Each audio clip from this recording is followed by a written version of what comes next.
Hi guys, this is your fellow Kenyan, Martin Kimathi. Now, I want to talk about some local politics, kiasi. And by local politics, I mean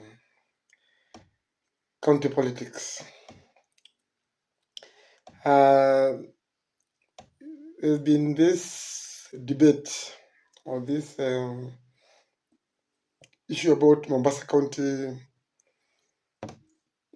either banning Miraa and Moguka and or basically imposing hefty fees and fines on the products that majorly come from the counties of Meru and Embu. Now, the issue that I really want to talk about mostly actually is even about the negotiations that have been taking place between the governor of Mombasa and the two separate delegations that he received. The first delegation on a different day from Embu and a delegation from some leaders from Meru that he received separately. Um, after those meetings, of course, all of them updated their social medias after the meeting between the governor of Mombasa, Abdul Samad, and the governor of Embu, seriously, Mbarire. They both updated their pages and social media pages and basically discussed the outcome of the negotiations between the two counties. Also, when the governor of Mombasa met with the Meru Senator, Kathuri Murungi, he also discussed the same on his social media, the outcome of the discussions. Now, there's something that was very different between the two negotiations. The one between the governor of Mombasa and the governor of Embu, and the one between the governor of Mombasa and the senator of Meru. First, when Abdul Samad was at a meeting with the governor of Embu, they made some concessions from both sides. The governor of Mombasa agreed to reduce the fees that is charged by per truck that ferries the product from Embu to Mombasa from 8,000 shillings to 6,000 shillings. He also agreed to, or basically they also agreed to form a working committee comprised of MCAs from both counties, that is the county of Embu and the county of Meru, to work to basically have more deliberations and come up with more uh, solutions or long-term solutions regarding the stalemate or the disagreement. Now, when it comes to the negotiations between Abdul Samad or the governor of Mombasa and the senator of Meru, who is also the deputy speaker of the Senate, there was basically no concessions from the Mombasa. Actually, if you look at what Abdul Samad posted, he clearly said and reiterated that he stands his ground with what they have, with the laws that they have passed or they have agreed on, and is giving the traders from Meru 6 days to comply, or else they'll see fire or they'll face the law. So basically, the senator of Meru went to Mombasa and came out with nothing apart from stern warning to the traders to comply or face the law. Now, I tried to look at why Abdul Samad or the governor of Mombasa came up with different additions and meeting the two different delegations on different days. And something it was very clear to me. Um, First, let me address the meeting between Embu and Mombasa, basically Cecily Mbarire and Abdul Samad. First, the governor of Embu went to Mombasa very prepared. She went with a full delegation of all the people that are needed in such a meeting.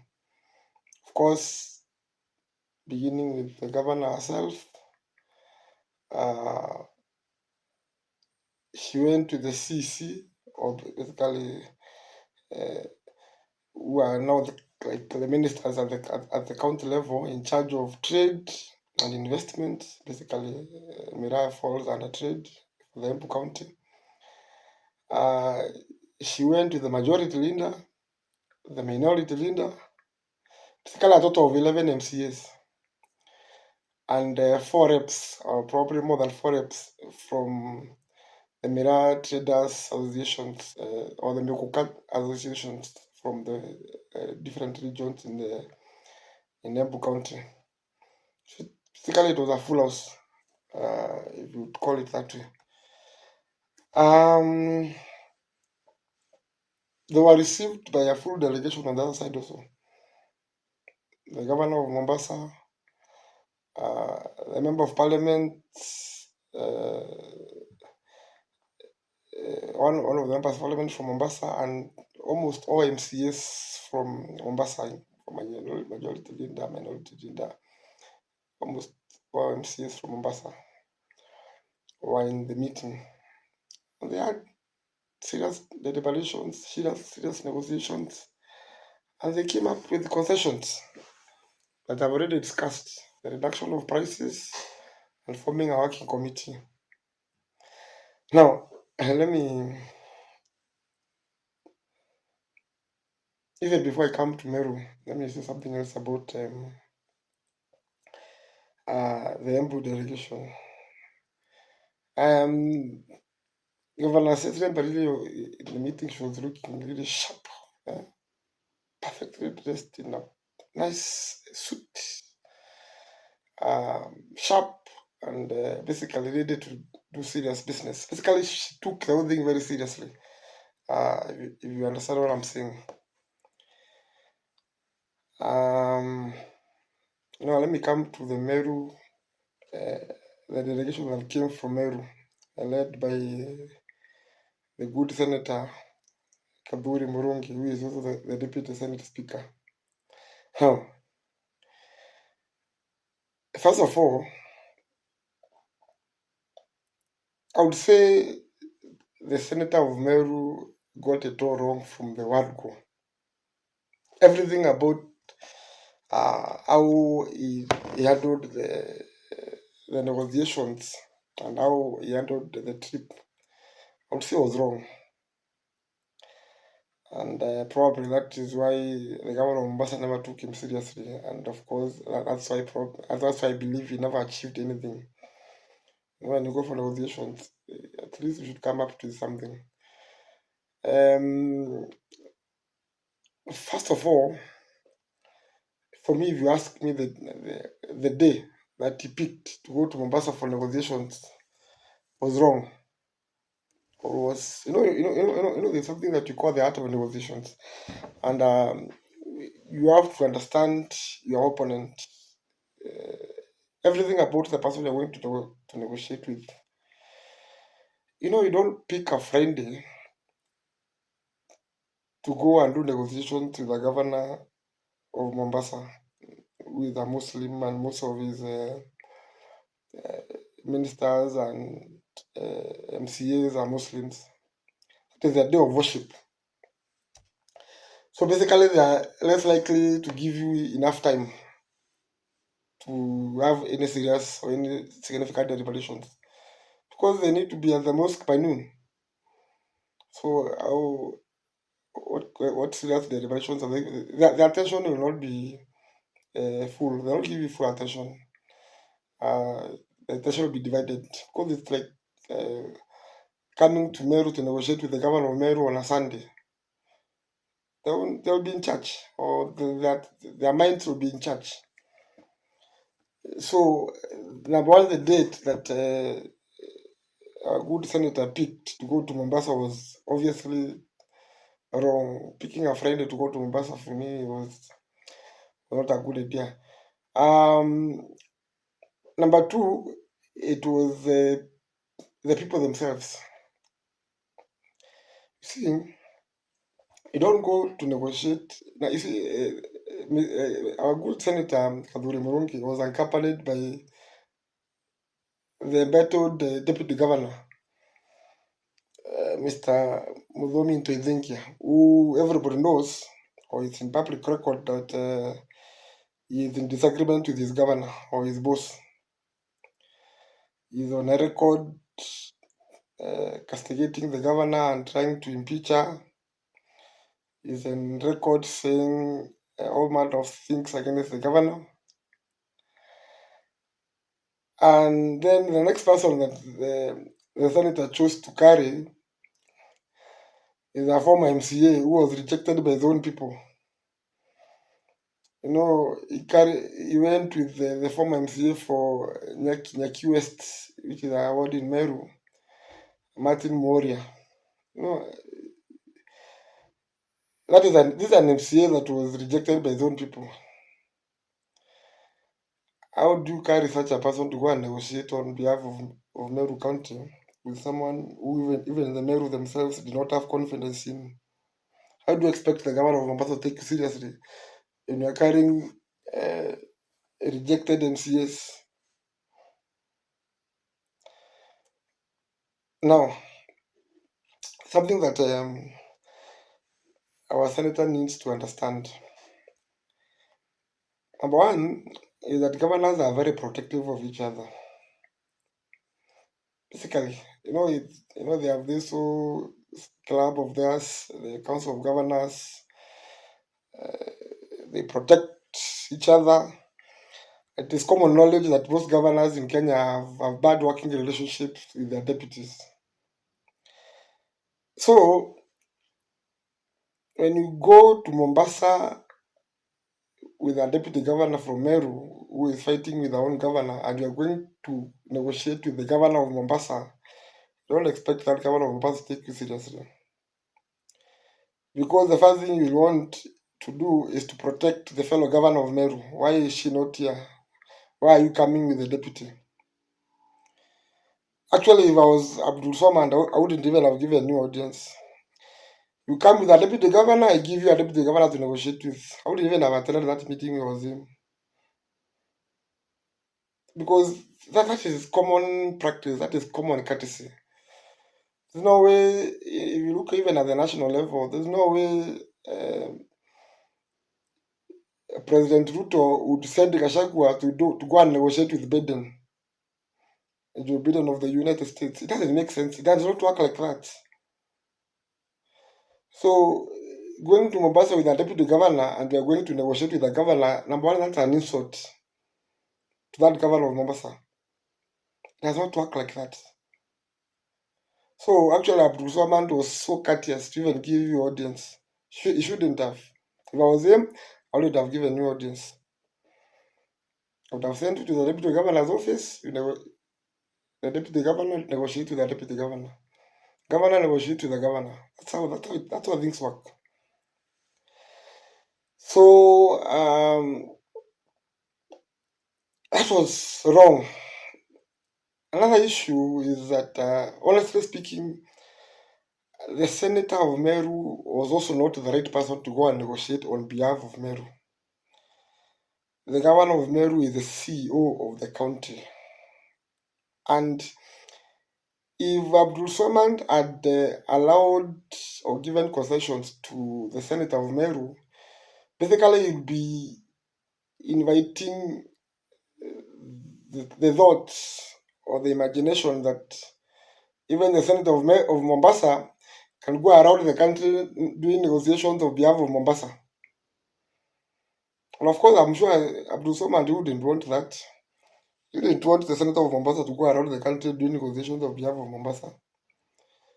So because you didn't want that, you also wouldn't entertain that from another governor because it's from another county.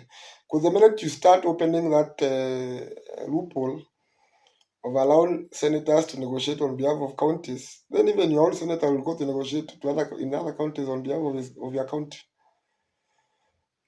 So you are basically putting the governor in a position whereby he has to choose between himself in the future, his powers, his authority. By agreeing to negotiate with you is basically ceding authority and telling his senator he should also go and negotiate with other counties. I'm sure you wouldn't want that. You wouldn't allow that. And that is something that no governor would allow would tolerate. Of course, our governors are protective of their powers. Um, Something else I would like to basically, I'm honestly embarrassed by our senator. Um, in terms of how he conducted this whole thing, you don't go for negotiations unless you know or you are 100% sure that the other party will make some concessions. That is why that's why we have pre-negotiations or negotiations before the negotiations or advanced parties. When you see our president going to United States to negotiate with the president of US, Joe Biden, go and sit down on a table and start discussing everything and agreeing and disagreeing. Those things have already been negotiated months in advance or days in advance. When they go there as the leaders, basically they are going to sit down because there's already something of substance that each party is going to gain. And that is why each party will now make their time. So, as a senator and a deputy speaker of the Senate, the obvious thing you should have done is first of all, Pima wajua, is there anything that the Mombasa side is willing to concede on when it comes to these matters? Send your people, let them go in advance. Let them have some agreements at their level, the MCA's level. The thing is, the senator of Mombasa or the senator of Meru is priding himself to having a good relationship with the county assembly of Meru, which means the assumption is that because you always go to Meru in choppers to address the county assembly of Meru, the assumption is that the county assembly of Meru listens to you or they give you audience. So why did you carry expired MCAs when there's a majority leader in Meru from your own party, UDA, when there are minority leaders, when there's a speaker, and so many MCAs from the Mera growing zones of Tigania and Ikembe, who you would have carried to that meeting if you really wanted to negotiate on behalf of Merus. Why go with an expired MCA or a dejected MCA when there are actual MCAs who come from the Mera growing regions, and who you pride yourself to be having a good working relationship with?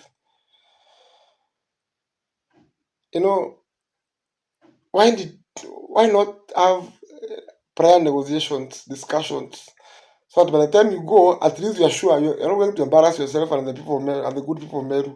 Because honestly, what you did is you embarrassed the people of Meru totally and absolutely by spending taxpayers' money on flights, and I'm sure you'll claim per diem for staying in Mombasa for over this weekend, and you come out of Mombasa with nothing. Something else that I also found very stupid or illogical is that according to your own post on Facebook, They're saying that you had discussions with the governor of Mombasa today, uh, and then tomorrow you are going to meet the Meru business community and Mirat lenders, and then you'll go back to the governor to meet him again tomorrow. For me, that is, the first thing you should have done when you go to Mombasa is meet the business community first and the Mirat lenders. Let them give you their grievances, their issues. So that when you go to the governor, you have talking points. You don't go to the governor with nothing. When you have no clue what you're going to discuss about. And then when the governor presents you the facts, start saying that let me go and meet the business community and the Mirat traders in Mombasa, then I'll come back to you. You are technically wasting the governor of Mombasa's time. Don't need 2 meetings in 2 days to iron out a simple issue as a dispute about Mira. Honestly, if Abdul Samad gives you the second audience, I'll be surprised. If I were him, I wouldn't. Because you don't seem to understand what you want. You don't seem to understand the process and the procedure of negotiations. First of all, meet the relevant parties, gather evidence, prepare a paper or a document, and go to present or go to the facts. You don't go to a meeting first, then you come to meet the people you want to negotiate on behalf of after. What kind of sense is that? It doesn't. I honestly don't understand what you are trying to achieve by that.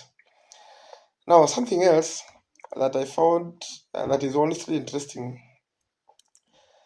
You know, you're going to negotiate on behalf of the people of Meru, and on the same day you're going to negotiate on behalf of the people of Meru, you have your attack dogs, or basically uh, these wannabe activists like Akina Makarina,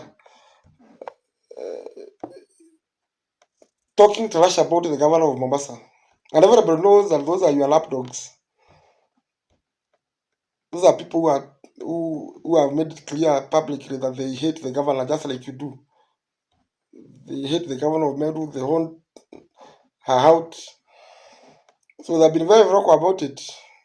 And the same person who have been very vocal about removing the governor of Meru, just like you have been very vocal about removing the governor of Meru, goes in public and insults unprintable words, insult the governor of Mombasa using unprintable words. Now, you see, the governor of Mombasa and his people, they'll connect 1+1 very easily, and they'll know that this person, either directly or indirectly, either with your permission or probably with assumed authority, that this person is speaking on your behalf.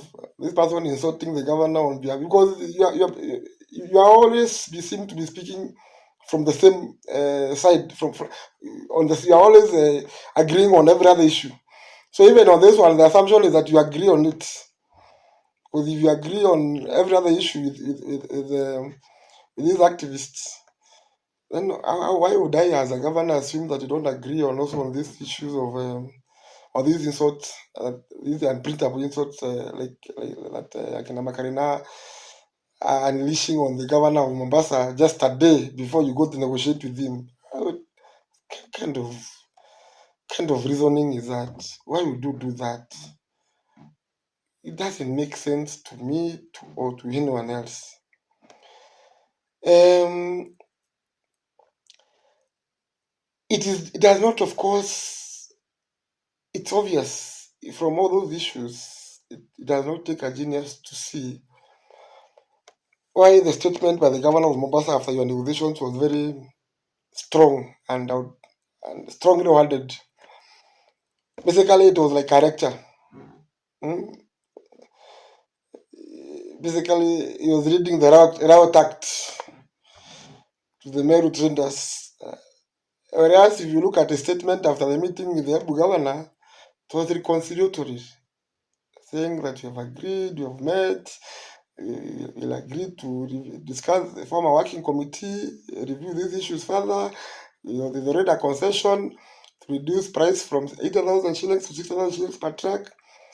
But the statement that he issued after meeting with you as the Senator of Meru is exactly the opposite. Threats and ultimatums, saying that now, first of all, the price of the truck for Mira will remain as 80,000 shillings, no negotiations, and all other issues that basically you wanted, you had presented. He listed them, and he said none of them. There is no concession on any of them.